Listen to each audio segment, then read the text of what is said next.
So I've been using the iPhone 14 Plus since it came out, and it's been about 6 months or so. But I'm just going to compare it today to Apple's 2018 flagship phone, the iPhone XS Max. Technically, this isn't a like-for-like comparison. I think a more accurate comparison would be iPhone XS Max versus iPhone 14 Pro Max. But of course, I'm poor, I can't afford a 14 Pro Max, so the 14 Plus will have to do. But it'll still be interesting to see how both of these phones compare in everyday use, including the camera, performance and all that sort of stuff. So if you're interested, stick around. So I'm just going to quickly talk about the design of both of these phones. For the iPhone 14 Plus, you've got an all glass and aluminium design with the flat edges around the outside introduced in the iPhone 12 series. And then on the iPhone XS Max, again, it's an all glass design, but you've got those rounded edges made of stainless steel. So the iPhone XS Max is very much a more premium feeling device than the 14 Plus, despite being 4 years older. But overall, both phones are very premium. Both support wireless charging with those glass backs. So yeah, overall, really great premium devices. Buttons and mute switches and ports and all that sort of stuff are all the same. So the only difference in build quality between the two is the stainless steel on the outside of the XS Max, which I do prefer, and I do prefer these rounded edges. They do make the phone a little bit more comfortable to hold in the hands. The iPhone 14 Plus isn't my favorite phone to hold for any long period of time. As for the displays, you get a 6.5-inch OLED display on the iPhone XS Max with that larger notch at the top. And then of course on iPhone 14 Plus, you get the same OLED display, but this time it's a 6.7-inch display with those slimmer bezels and the smaller notch housing the newer generations of Face ID.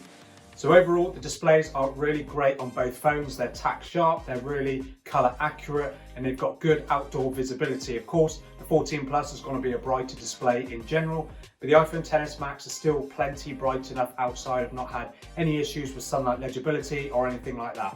Flipping the phones round, and of course you get two 12 megapixel sensors on both of these phones in the vertical arrangement on the XS Max, and then of course in that diagonal arrangement on the 14 Plus, which, as we know from when the 13 was revealed, it's not just an aesthetic thing. They have to do that because they improved on the sensors. They included much larger sensors, so the lenses have to be formed in that diagonal arrangement. So as for those cameras, you get a f1.8 12 megapixel main camera and an f2.4 2x telephoto camera on the XS Max, whereas on the iPhone 14 Plus, you get the same 12 megapixel camera, but this time with a larger f1.8 aperture, and of course with that larger sensor. And then you get an f2.4 ultra wide, again at 12 megapixels. So you've got two different focal lengths with both of the phones here. But as for photo quality, they're both absolutely great. They've got really nice natural color, plenty of detail. Of course, the 14 Plus brings out more detail in the photos due to the wider aperture, larger sensor, and just newer processing from that A15 Bionic. But saying that, the photos from the XS Max are still really, really great. Still enough detail for most people and really nice natural color.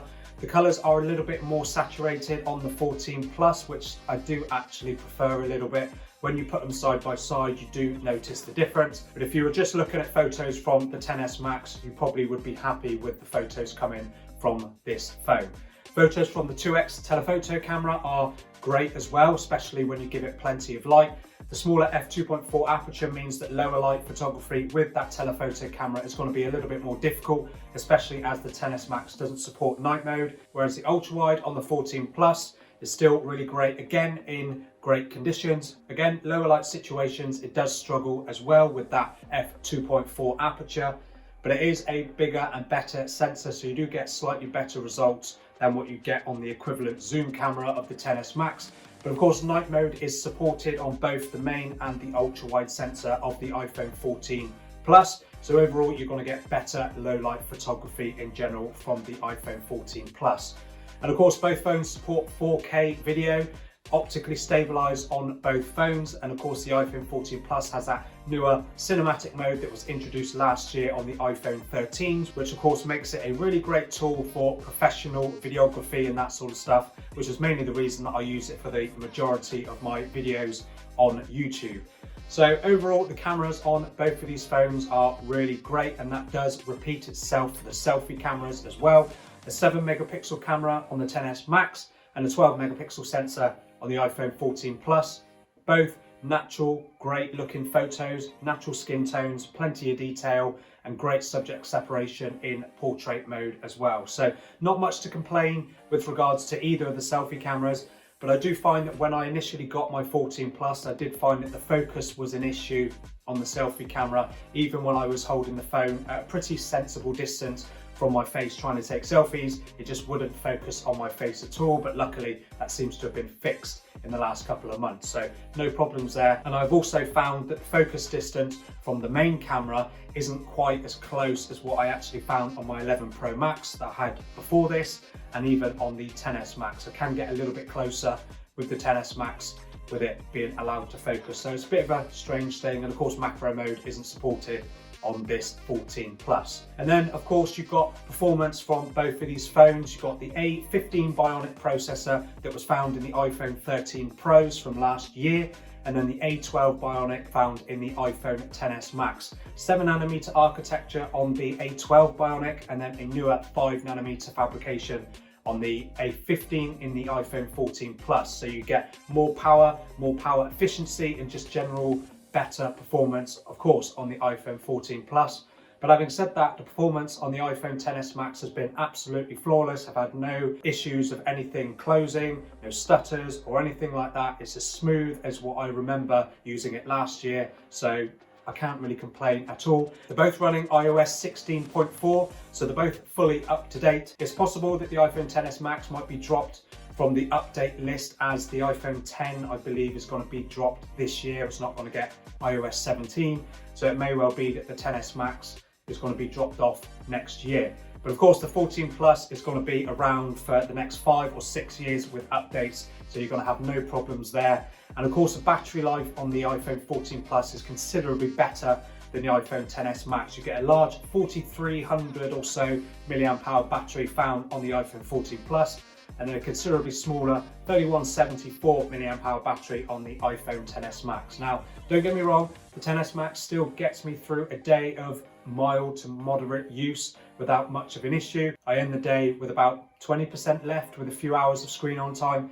But of course the 14 Plus just blows it out of the water. I'll quite often get home from work with 50, sometimes 60% left, so I can easily get 2 full days out of the iPhone 14 Plus. So yeah, in terms of battery life, iPhone 14 Plus is clearly the winner. But overall, both of these phones are still really great. I did want to know how both of these phones would compare.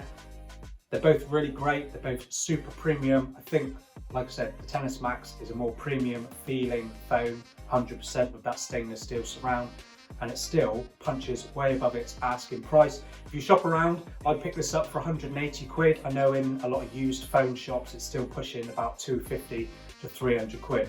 But if you shop around on eBay, this is basically a pristine condition phone. There's a few little marks on the back, but other than that, it's nothing major. 180 quid for the base 64 gig model. And then of course the 14 Plus is going to run you over £1,000 for this 256 gigabyte model. So there's a lot of difference in the price. But let me know in the comments what you think of both the iPhone 14 Plus and the iPhone XS Max. Is it worth doing this comparison, or have I just wasted my time and yours? I'm hoping not. But let me know in the comments what you think of both of these phones and what you think of this video. Drop a like on this video if you enjoyed it, and subscribe to the channel so you don't miss out when I upload new videos. And I will hopefully see you in the next video.